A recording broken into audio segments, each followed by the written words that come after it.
True prosperity is honored by vast holiness and solidified by God's power. The Lord's final result in any area of life always requires His capability in order to get the job done.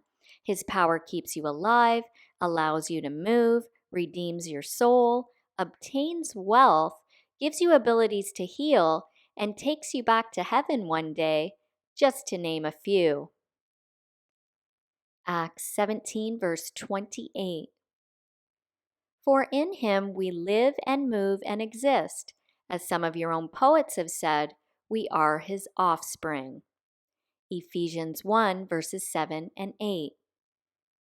In Him we have redemption, that is, our deliverance and salvation through His blood, which paid the penalty for our sin and resulted in the forgiveness and complete pardon of our sin in accordance with the riches of His grace, which He lavished on us, in all wisdom and understanding, with practical insight.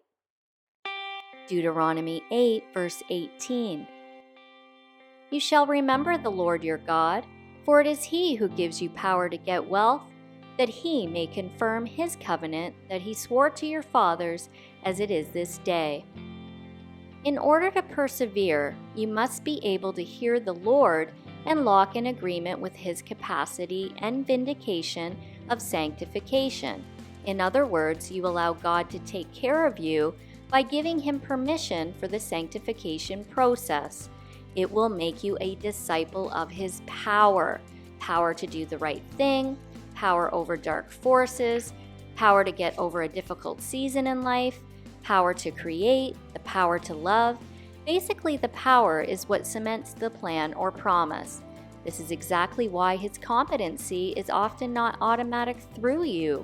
One needs to be pressed, renewed, examined, and eventually discipled into their potential. 1 Peter 5, verses 6 and 7.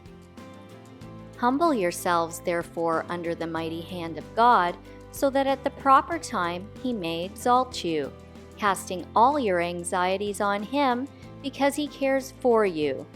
John 17, verses 17 to 19. Sanctify them in the truth. Your word is truth.